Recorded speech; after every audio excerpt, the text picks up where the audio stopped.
All right, so we're gonna burn these quarter panels on, and we're gonna glue them on. Which I'm anti-glue, but I can't weld this spot right here. I don't see any way I can get in there, so we're gonna glue it. The instructions show us gluing the whole damn thing on, which I think is a little bit backwards, but anyway, we'll weld what we can. We put everything on it again. We fit it before, we fit it again, and today we just fit it again, just to make sure before I weld this on. Come around the other side and see what we did here.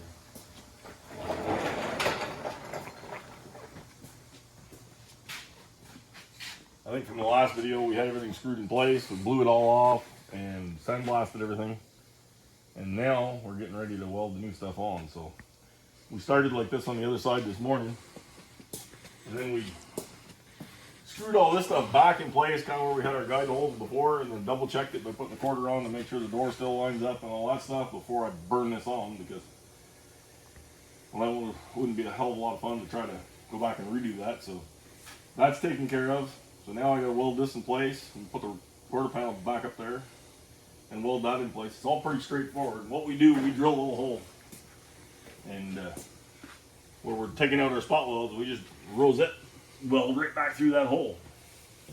Pretty simple.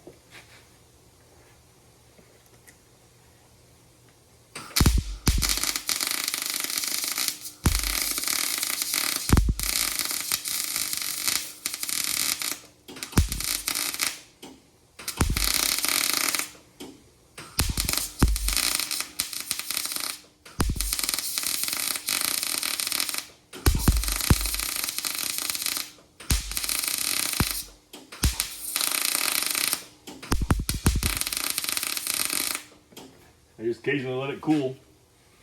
You just fill in your hole. And grind that off. It'll look a bit like a spot weld. Kind of places like this where I can reach with an actual spot welder, I will spot weld it, because it's quicker and easier. But in here where we've already drilled holes, in some places like here I could have used a spot welder, but we already had the holes. So I don't have fingers where I can reach everywhere, but wherever I can, we're going to use that. Wherever I can't, we're going to just do the old-fashioned rosette weld, and we'll plug the whole thing on like that. Quarter panel all up through here, I would have spot welded it, but we already had the holes from drilling out the original spot weld, so we went ahead and did that. And then down here I'll weld what I can, and probably put some panel bond too, because that's a little tricky. I can reach from the inside through these holes, but I don't know that I 100% trust it, so I'll use some panel bond. We'll click this back on when we start hanging the quarter panel. Get stuff to it. Well, it's supposed to take 90 minutes to dry, so we'll have time to peel you off if you get stuck. I'm gonna get that back end kind of up, tucked in there where it belongs, and then I'll set this side.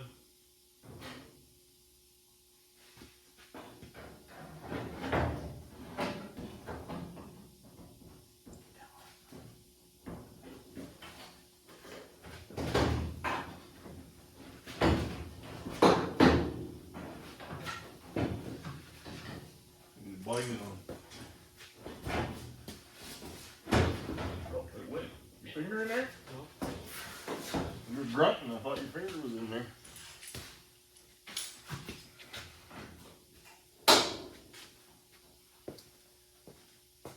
guess you got lucky on this part. Most of it went to squirted out the bottom. This down here, I don't have as much faith.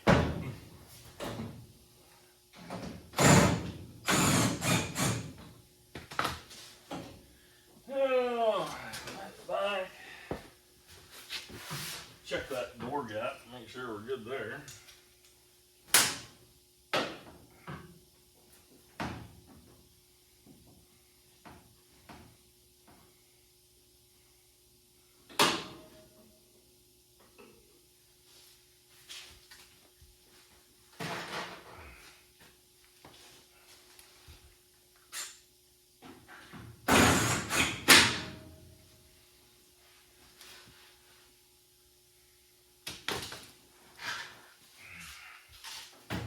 Line up holes. Do save your butt though, because like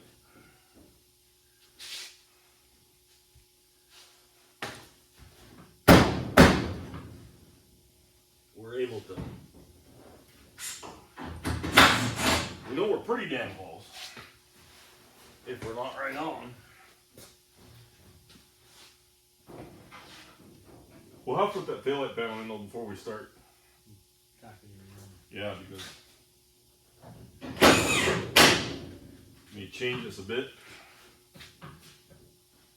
I'll weld this corner at least where I can get it.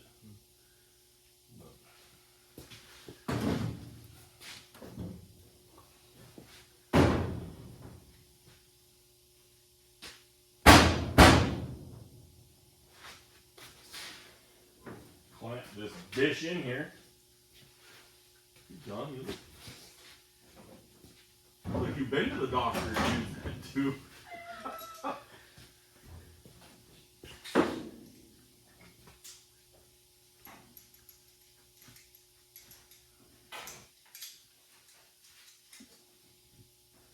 It's been a long time since I'm going to the doctor.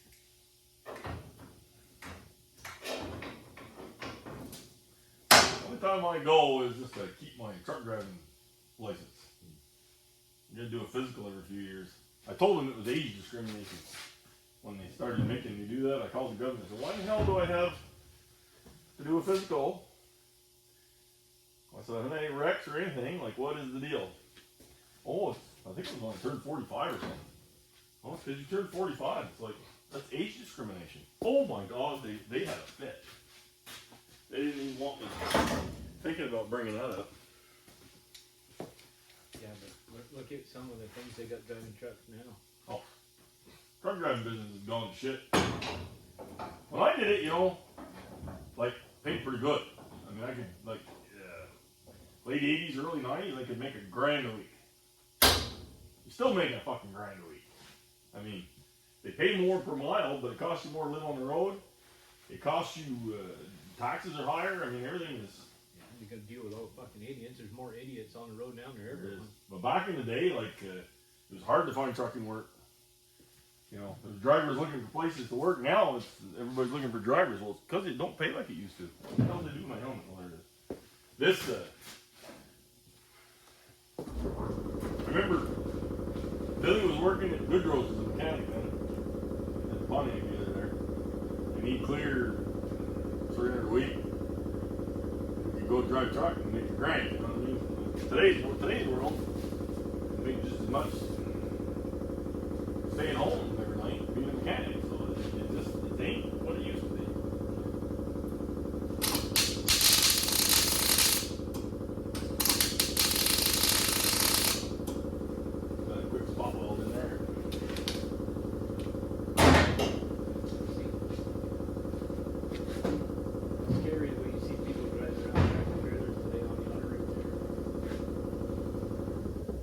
There always was hammerheads, of course. You know, it's nothing. Not like it's all new, but they didn't last long because you could replace them. Well, now you can't replace them. No. You got $200,000 worth of truck sitting there and no driver in it. It's not good business. So they take a chance and they hire these kind of dum-dums. And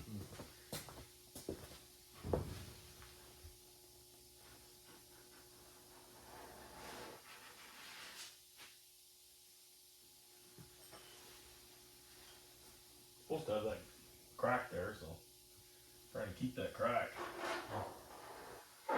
It must be that stuff is sandable when it's drawing. Must be. To a certain extent. It's always hard to sand that crack though. Give me that tube. I'm gonna put some in here and just close this up a little bit. I'll finish it in.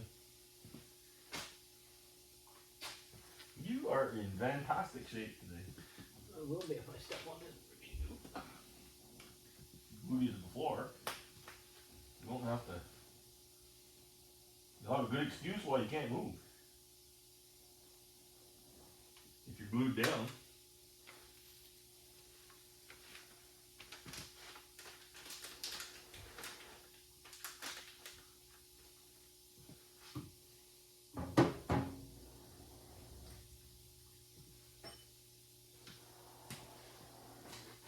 There. Well, it's worked pretty good. Let's hope it'll work pretty good. Well, what? Are you getting ready to make a rabbit paste clip of you putting a quarter panel on or what? Well, I just been videotaping as we go here. Aren't you excited to be a movie star, Joe? Hey, I tell you what. You know, the big growth factor in YouTube videos right now is black yoga pants. If you'll notice, all the videos with black yoga pants, they get a lot of views, right? Sure. So, which one of you is getting ready to take one for the team? Well, I could be like a BBW, you know, but... Sure, and I'm not wearing black yoga pants. Well, the problem is, John, I have to be a plus-sized model, which that could be in now, you know, I mean... I know some fellas that like that. I mean, whether you like it or not, I mean, doesn't, you know, mean it's in. But maybe, I mean, dad bods are in, so, I mean, you know, a little bit of... I can't believe, John, you're not willing to, you know... The day you see me wearing yoga pants, take me out behind the house and shoot me. Wow. Not that we have guns or anything. I might be missing something about the black yoga pants. You know? I mean, maybe they have to be attached to like a blonde girl or something. Possible. You know, yeah. It's possible it would be an improvement. I'm just confused because, you know. But I mean, but you know, like we do drag racing, so John could be like a drag queen. that's it, you know, I mean. You're not the only one, my friend. I'd got some eyes out with a dull freaking spoon. That shit. I'll never forget, old Taylor asked me to watch Drag Race with her, and I was like, oh, fucking Drag Race, that sounds like a great idea. And then, like, she clicks this on, and I'm like, so where's the Drag Race? And she's like, this is the Drag Race. And I was like, no, it's not. I saw drag racing on the satellite there on the menu, and I'm like, okay, yeah, whatever. Who's this fucking RuPaul fella? And then it's and you're like, oh. It's like, well, that ain't Oh. drag racing. I mean, that's not right. No. But we live in a messed up world, boys. The part where they think they need to normalize that is the part that really doesn't do it for me. Like I was watching videos of bull riding on YouTube the other day. Yeah. Watch videos of what? Bull riding. I was watching the older stuff there back in the 80s. When they weren't politically correct, you know?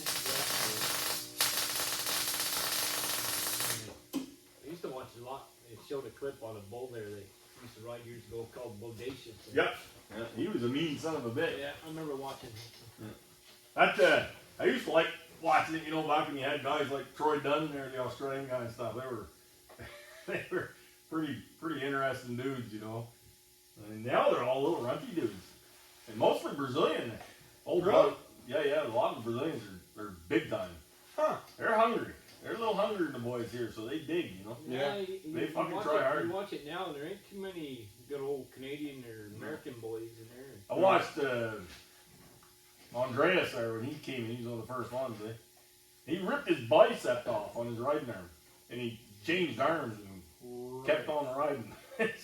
I mean, it used to be good back watching it when you had like Tough Hedeman and all them guys there riding, and then you had the guy that got killed there on his last ride. Lane Frost. Yeah. That's a long ways back now. Yeah. You know. Yeah, that was what in 80, 85, I think. All that stuff though was a little more raw back then. You know, it wasn't quite as commercialized and stuff. I mean, like like NASCAR and you know, bull ride, all that stuff.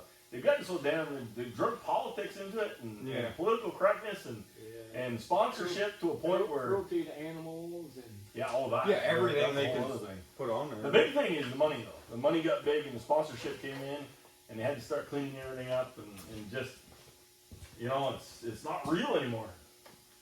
It's kind of, I mean, for sure the riding's real. I mean, you got to give those guys credit, but and the bulls are shit. They're better than they ever were. No, but I mean, they're breeding them the buck. You know, they can buck. No, but I mean, same thing with anything. I mean, look at season 1 of Street Outlaws. Okay, they're actually doing illegal shit. Yeah, you know, it was pretty entertaining. They had a little bit of their own, you know, leeway. Yeah. Now it's like, okay, we're gonna show up to a race night. We're gonna do the same fucking thing, and well, I think too. And God forbid you say anything or swear at somebody or punch somebody in the mouth. You know, you can't do that. They all got so much money in those cars, though, now too. I mean, and of course they got rich on the show, and then they they're trying to get it back here this year with the small tire cars and stuff, and it is. That is interesting. But it's better than it was, but it's still just very scripted. I mean, like, I'm sure, you can't script a race, but you can I'm not saying the race is everything scripted, but I mean, like, the whole race. thing is scripted to a point of, Yeah. you know, I think that's why the YouTube Okay, guys, thing, let's go stand around in a circle and talk about things that don't matter. I think that's why the YouTube thing is as popular as it is, because it's more raw, and it's just, you know, like you're seeing what's happening, and not all this scripted horse shit, and I hate that. It got to the point everybody's so scared to piss somebody off. Yeah. You know, and then they're sitting out there, they're making people. They said something from the heart, and they're making them apologize for it. Well, you know what? Piss on that. I mean, you said it. Man up, you said it. Whatever. I mean, if it was really stupid and you really are said something in the heat of the moment that you're truly apologizing for, that's one thing. But I mean, if you're just apologizing because it's the politically correct thing to do, bullshit. No, Jesus, fucking thing.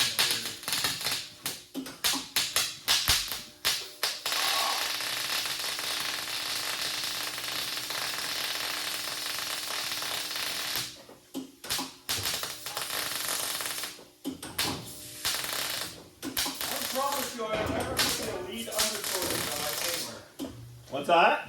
Said I am never going to be a lead undercoating guy anywhere. I'd rather shovel horse shit all day or pig shit even.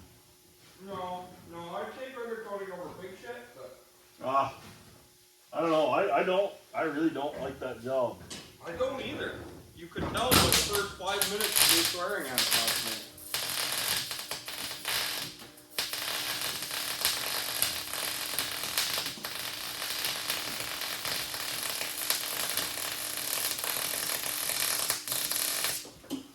There's actually, it's not a bad business. I mean, there's decent money in it.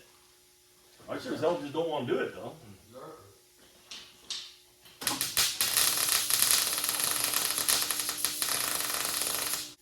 Even NASCAR's got two.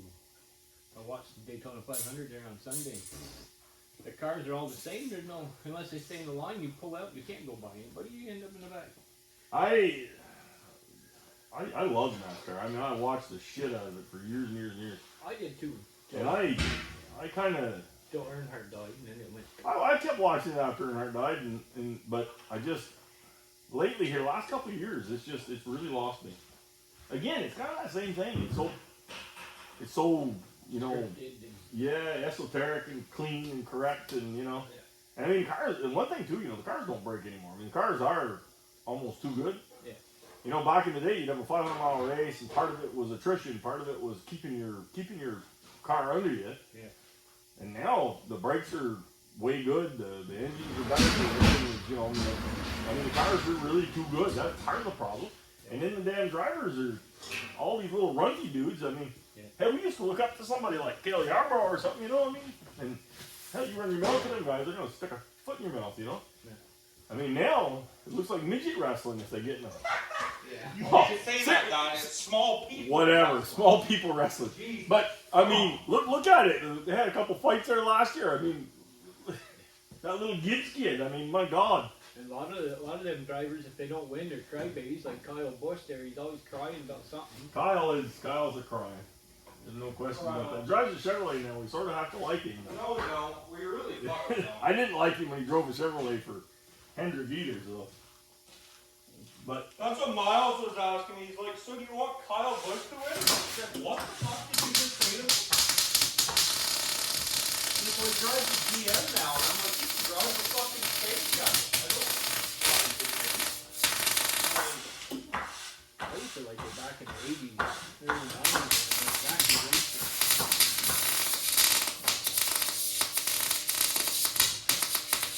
yeah. Those cars were a lot more raw. They're hard to handle. You know, NASCAR, you're going around the track doing 200 miles an hour. Now the cars they get rubbed. I don't know, rubbing's racing. That's what used to make it fun. We watch them come to the line, they're banging on each other. Actually, you know, through the early 2000s, they did a lot of beating and banging. But they've done away from it. Well, a lot of that, the early 2000s, guys fighting. One guy would rub this one, and then he'd go back around and total him, or... No, but really, right up until they did that car tomorrow, that was almost the golden age of modern NASCAR. Well, yeah, some of the problem even started before that. People, the guys just didn't realize how bad they were hurting themselves by rubbing, because cars are so dadgum aero sensitive now. Yeah. If you Yeah, leave it's them, not like you're pushing an 80s brick. yeah, if you leave a mark on a fender, you're going to be off by 2-3 tenths. I mean, well, of course you're going to be careful. Which, I mean, sucks. You know, like that just sucks. I don't want to watch. I don't want to watch somebody out there like they're driving Miss Daisy. You know, I mean, it's pretty hard to unlearn. You know, I mean, it's just like the cars being mechanically. The cars are mechanically too good. I mean, Somebody's some advantage over everybody because they're all the same. Which they wanted. They wanted parity. And of course, then they had to suck the horsepower out of them because the Toyotas kept blowing their motors. So then, Exactly why they did. yeah, it's exactly why everybody's got a tapered spacer and bullshit. And honest to God, that new car with a big tire, if you want good racing, put the shittiest, rottenest tire on it you can put on it so the cars are sliding around and hard to handle.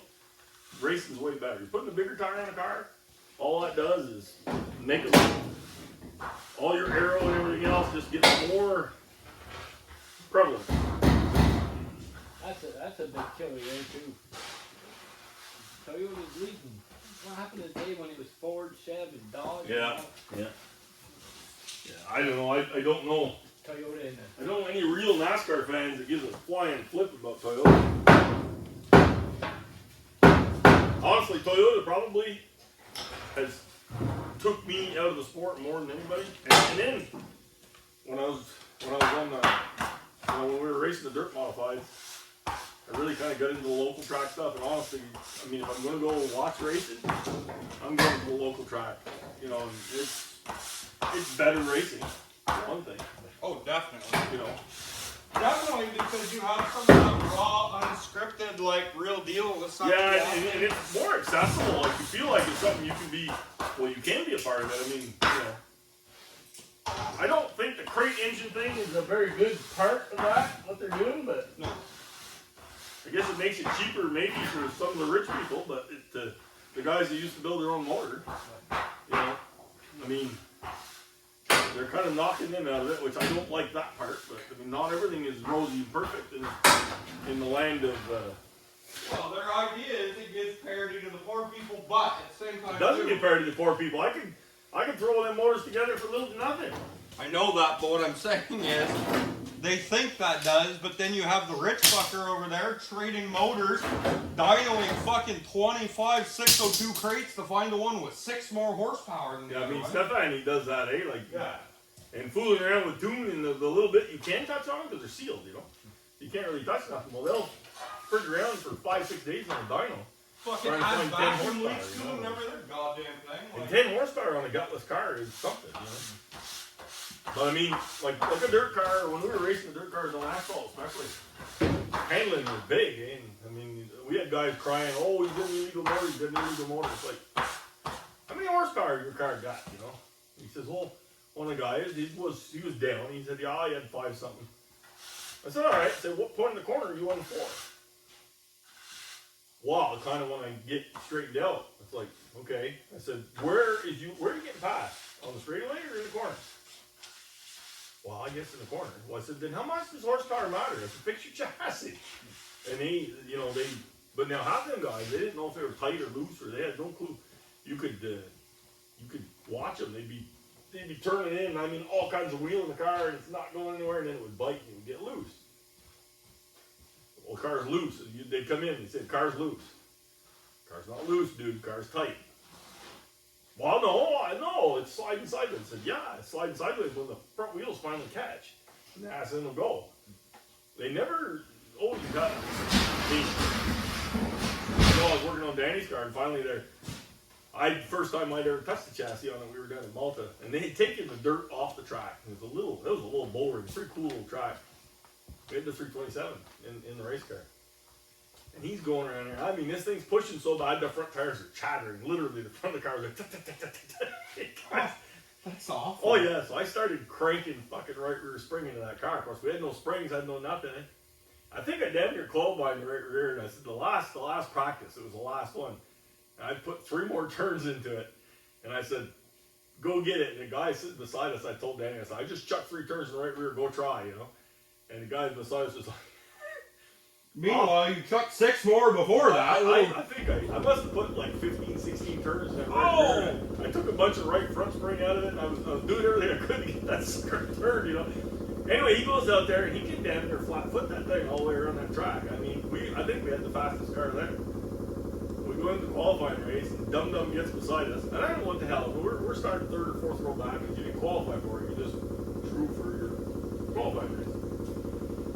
And I don't know what the hell. Anyway, Dummy gets all first corner. Dummy gets all wound up and ends up jumping over our front axle and comes down, bends the steering.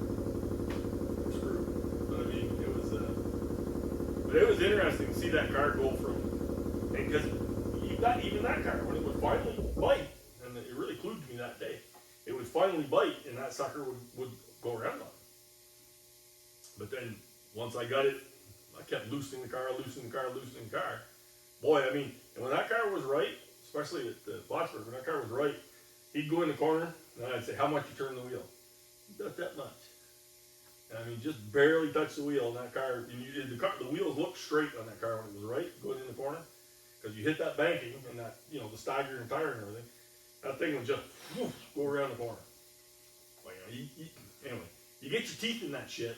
Pretty hard to watch NASCAR on TV because you know you've been there, done that. And it's one thing that killed it big for me with NASCAR was the road racing crap. yeah, I got to where I kind of like the road racing a little bit because at least there's a little action there. You know how I would have liked road racing is to actually see old road racing like late 60s, early 70s.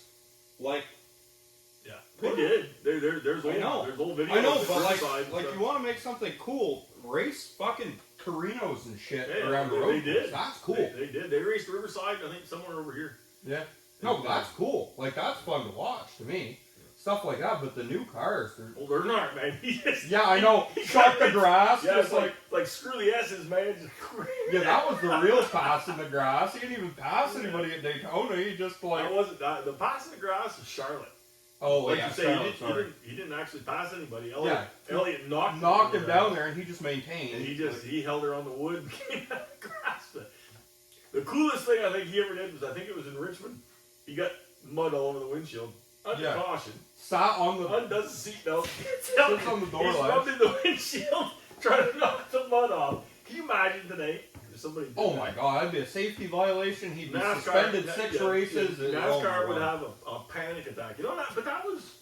Because God forbid somebody sits on a door ledge going 35 miles an hour under caution. That could hurt. It probably wasn't the safest thing he could have done. But what I'm saying is, like that had everybody excited. Let's be honest. All I'm saying is, I think everyone has been drinking a coffee, eating a muffin, driving with their knee at least one time. There's dogs going on up. You know, I mean, I don't think it's the. They didn't call him the Intimidator for nothing, because when he come up behind you and he wanted to go by, you knew he was there. They're just howling. Well, he had a determination to win. I mean, who the hell else gets up and tries to clean their damn windshield going down the track in the caution, you know? I mean, that determination to win. Well, I mean, that's what I say about everything. You know, like everybody wants to be successful, but they don't want to give that extra. Yeah, nobody wants to set themselves up for success. Well, they just aren't. They're lazy.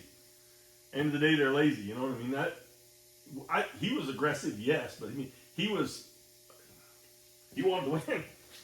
Yeah. And he was just willing to. It ain't like every race he just went up and go over somebody. No. That's kind of the. No, it happened a few times. That's kind of the old folklore. I mean, you ask Terry Labonte about it, he might tell you that yes, some bitch ran over everybody, but you know, as a general rule, that was not true. I remember watching the days of watching Richard Petty again. Yeah. He had a few accidents. I remember one time he went around the curve and he lost it and he was rolling along the side of the fence and the motor comes flying out of the car. That was Daytona in '88. Yeah, that car was scrapped. No, probably worse than the Carl Edwards one, honestly, and that was a fucking bad one too. That was ugly. That car was a mess. But both of those went up into the catch fence in the same basic area, you know what I mean? Yeah. The bad one in the catch fence was Bobby Allison. Yeah. Well, yeah, didn't he go through or almost? Well, fans got hurt and everything. That's why we have the stupid reception plates now. Yeah. It's And the catch fence only used to be in certain spots. Now it's all the way around. I mean, the cars did get too fast, you know. They had to do something, but Well, for sure. You had 80 shit boxes at 215 mile an hour around there, 210 or whatever they were. Like, you know, that's ripping. Like, yeah. with pretty primitive aero technology. I mean, I think at this point we have enough aero. Fuck, open the cars up a little They bit. might be able to keep them on the ground now. But like I said, the Toyotas will all blow up, so you can't do that. Yeah. I remember the good old days there before they had them roof flaps and all that. Good old days definitely caused a lot of people to go for a fucking ride. That probably wasn't a very good day if you were the guy in the car. You know, it was a good time to watch it, but I don't feel like if you were the feller in the It car. was exciting to watch. Yeah. Oh god, yeah. The There's absolutely no question about that. Yeah, the races there where they didn't crash very much through the whole race weren't too exciting. Once they started piling up and flipping, Yeah, the like when they're flying through the air. oh, he rolled about 10 times there. There's a video, I think it was Earnhardt. He came up, not the time where he rolled over and kept racing the car, but another time there. He fucking came up and flipped over. A car drove under him, and this fucking thing lands on four wheels. It's like, That was 97 when he kept driving the car. no. There was another time. No, that he hit That the one roof. he went over. Yeah, and he fucked it all up. He went over. Yeah, he got rolled over a car. The 28 car there. But there was another time where it literally went over and flipped over, did an air flip, landed on four like a skateboard trick, and just was like, it ruined the suspension and everything. But At 97 when he did that at Daytona, that was pretty friggin' impressive. definitely. Screw that, I'll keep driving it. Yeah, I remember that one. Yep, corner's looking pretty fair. It sucks up a little bit to go to the. Yeah, you're gonna have to do something different there. You're gonna have to. That's buckles it. Yeah. Maybe the pitch further back. I'm gonna get it up there where in the spot all that. I may have to get in there with a hammer and work, because that lip is not. These quarters are not. Yeah, they're not perfect. They're not as sharply bent everywhere. No. Because like I had to hammer this up, Okay. and quite a few things to get it to fit when I wanted. What happens when you have too much rice when you're taking quarters? Too much fried ice. You got to. Make a bendy Can you corner. give me the big red ball peen and give me my little body hammer? That little body hammer we had out here somewhere. Yeah, it was tapping up that. I found the big red ball peen. Oh, the body hammer's in the car.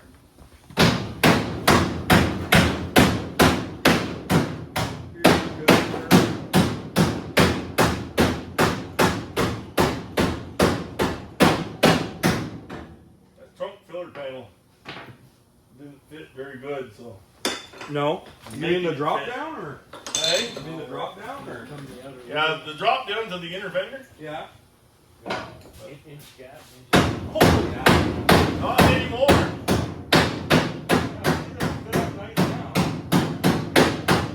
Big red ball peen fixed that. So did you convince Todd last night to put it on the rotisserie? I don't know. I think so, but I may just put it on the rotisserie. I would like to see it on the rotisserie.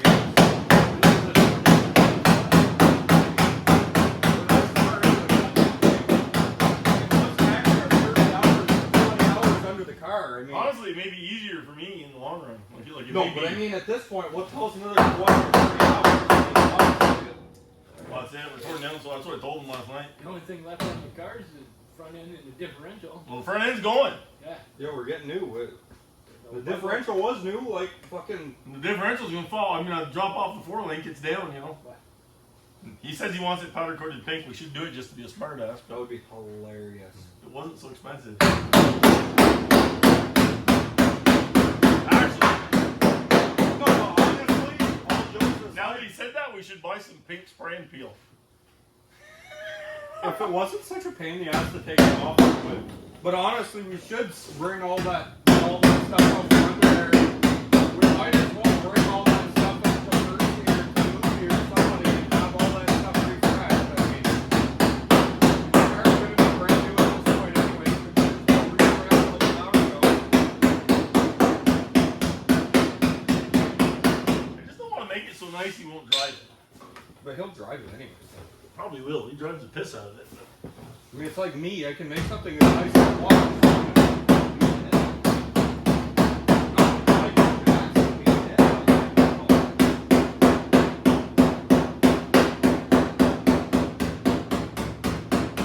Just I welded all that stuff from underneath before and all that, you know.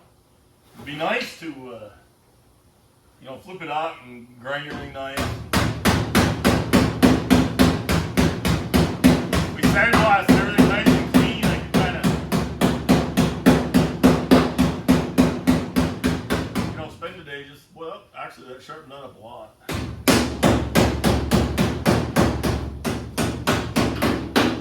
The bed looks a lot cleaner from down here.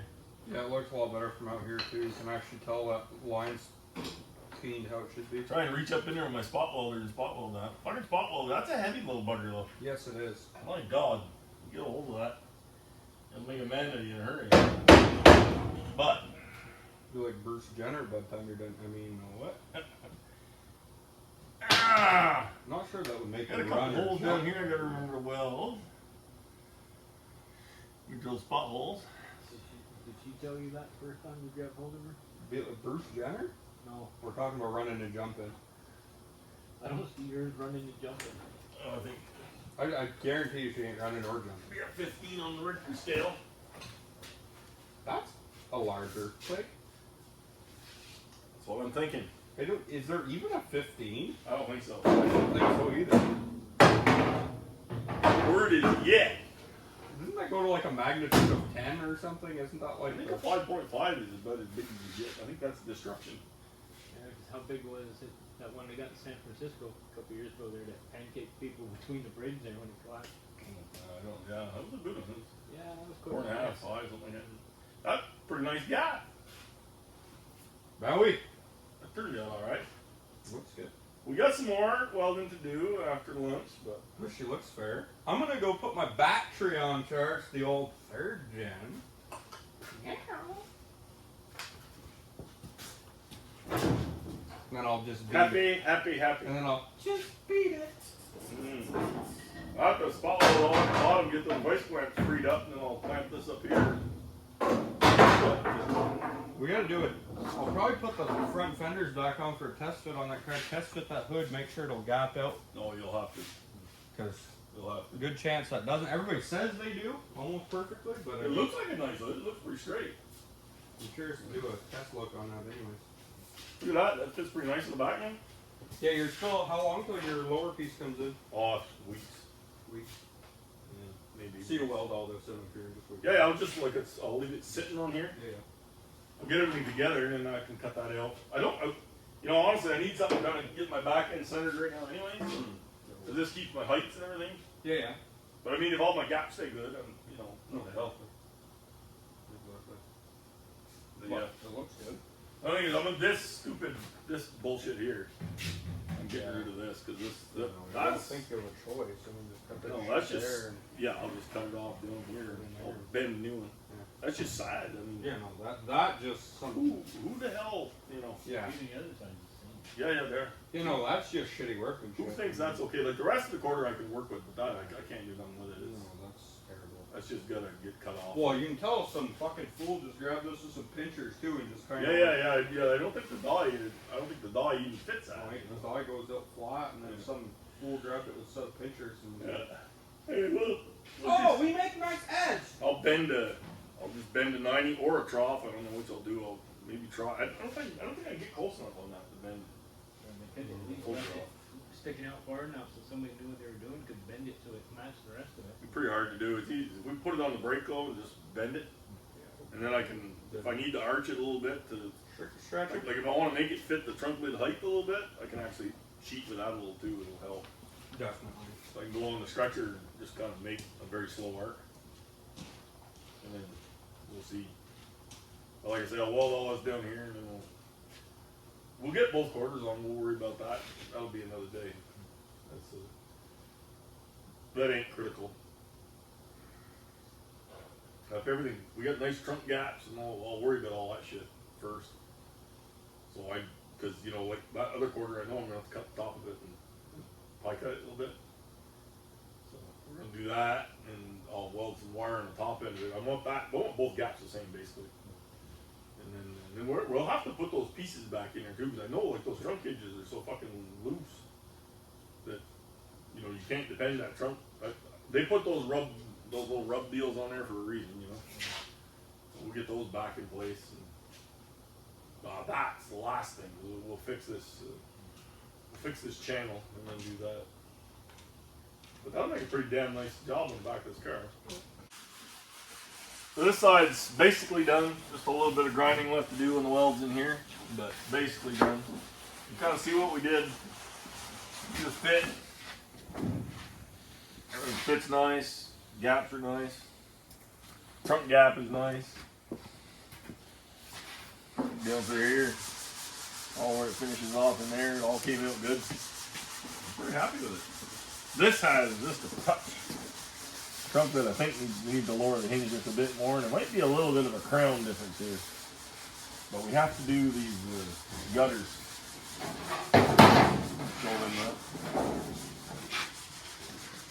This thing, the way it's made, basically sucks. So we're probably going to cut this off down in here.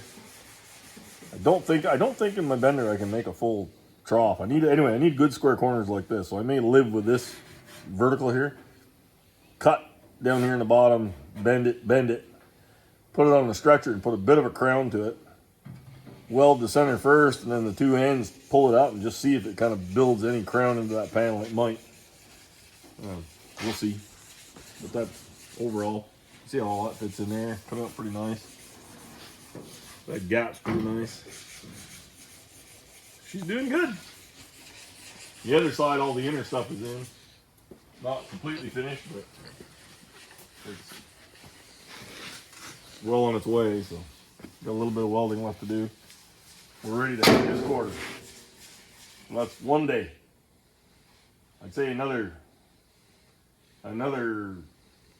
probably at least a day by the time we get this side. I have to do a little gap work and in those channels for the weather strip. So we'll probably burn up another day on it. We'll have the ass end all kind of squared away until we get this part, and then we'll have to change that. That's that.